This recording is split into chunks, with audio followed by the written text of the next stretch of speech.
चला जाऊ द्या, घ्या करून. अण्णाला सांगते आले. काय म्हणली तू? कुठे काय म्हणले? नाही काय म्हणली, मोठ्याने बोल ना जराशी. बार काय बोलतीस? मी काहीच नाही बोलले. कोणाला सांगायचं तिकडे सांग, जाऊन जा. घ्या तुम्ही करून, चालले मी, मला काही गरज. एवढंच येत आहे, नुसतं लावायलाच करण्यामध्ये गेली. काय मडाला काय कार नुसतं माझ्या काय का बरं तुम्हाला पण नाही ऐकायचं काही नाही बराबर. रोड नाही पाहिलं काय चाललंय बघून कोण त्या पोरीला बिचारीला हा बारीक किती बिचारी वय आहो, एवढी पोरगी लहान लहान पोरगी, लहान तोंड मोठा घास घेते ती. हा का? आणि मग मला अगं चरा चरा बोलते ती, तुझे तोंड बघितलं का? गप करावं लागत तिला.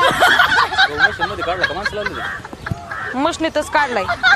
हा मला कुठे गेली ती गेली असतील जरा बाहेर गेली असं, मला दिसले नाही तर ती सार सकाळची. गेली हिंडायला गाव कोळपायला. आणि त्यांना काय काम येतं, इथं मला राब राब राबावं लागतंय. आणि वरून यांचे बोलणे खा, ही पोरगी आहे वशी जाते गुलू गुलू गुलू गुलू जाते तिकडे जाऊन बापाला सांगती. हा का? हा तिच्या भावाला सांगती. पण भाऊ काय भावाची टॅप माझ्याजवळ मला बोलायची. वाटलं बारीक पोरगी, पण म्हणजे तीच तुमच्या घरात कळीची नारद आहे काय? कळीचा नारद मुनी असतो ना तसला मधला, तशी ती पोरगी. मला वाटलं त्या पोरीची चुकी आहे, म्हणून मी तुम्हाला बोलत होतो. म्हणजे तुम्ही मला कशाला बोलता ना आता?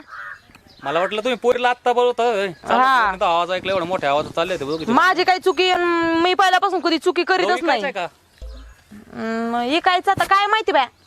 यंदा तर मला वाटतंय बरं का, आता पहिली गोष्ट आमच्या कुठं हातामध्ये, आम्ही फक्त काम करायचे. काय ते घरची निर्णय घेणार आहे ना, हा. आम्ही घेतात मग लगेच त्यांना झोंबत. ऐकायचं असलं सांगा, 2 पोते घ्यायचे होते. बघू आता, बघा विचारून. विचारा आमच्या सासऱ्याला. सासरा तुमचा जागे नसतो, मालक जागे नसतो. मालक तर नसतो जागे हो, पण सासरा असतो तिथंच एका जागा खाऊन पिऊन असा ताजाला ठेवून बसतो. त्याला काय ती लावली का झाला. हा कसं बोलले बरं, हे असंच आहे. आणि येऊन जाऊन मला बडबड करायची, हेच करीत नाही तू, तेच करीत नाही तू, फक्त बोलायला चान्स पाहिजे, दुसरं काय. जाऊ का मग? हा, जा मग आता काय राहता काय. तेवढं हा जा जा. हा. हा तुम्हाला चहा पाणी करीत बस.